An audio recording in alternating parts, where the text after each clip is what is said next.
Was it common for President Biden to do favors for Hunter Biden's international business partners, like writing college recommendations for their kids? I've seen the report. I have no confirmation or comment on a report about whether or not the president, when he was a private citizen, wrote a college recommendation letter for an individual. A college recommendation letter, though, from, at the time, a former vice president would be a big deal. So do we know what the president might have gotten in return for doing a favor like that? Again, I have no confirmation of any recommendation letter the president wrote when he was a private citizen, by the way, not serving in public office. That's even the report. But he's the president now, and you're his spokesperson. Correct. And he was not the president at the time of this report. So there's evidence that the president at one point was office mates with Hunter and his brother Jim here in D.C. It's not accurate. That is not accurate. So when Hunter Biden is emailing a landlord, please have keys made available for new office mates, Joe Biden, Jill Biden, Jim Biden, that you're disputing. They were not office mates, no. They were not office mates, okay.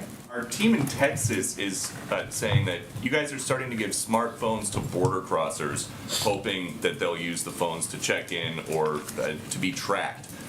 Which part of that is supposed to deter people from crossing illegally into the states? Well, I think you, of all people, since you've asked me a range of questions on this topic over time, would recognize that we need to take steps to ensure that we know where individuals are and we can track and we can check in with them.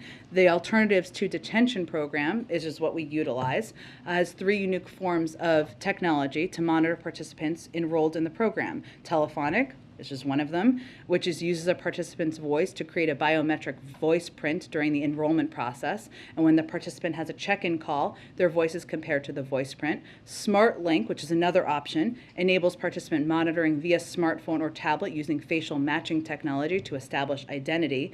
And Global Positioning System monitoring is of a participant's location and movement history using satellite technology through an ankle bracelet. This is all part of our effort as individuals come into the United States and individuals who are entering, who will proceed to immigration proceedings, to monitor and track where they are. With the telephonic, though, any concern by folks around here that these migrants will take the phones and just toss them? And then, Do you have a record of people throwing phones away? I'm just asking if that's a concern.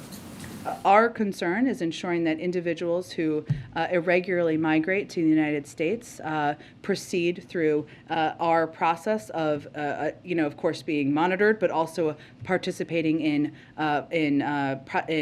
hearings to determine whether or not they will be able to stay. I would note that nearly 80% of non-citizens released at the border from DHS custody under prosecutorial discretion have either received a notice to appear or are still within their window to report. So actually, the vast majority of people are appearing. In part, we have these monitoring systems in order to do that effectively.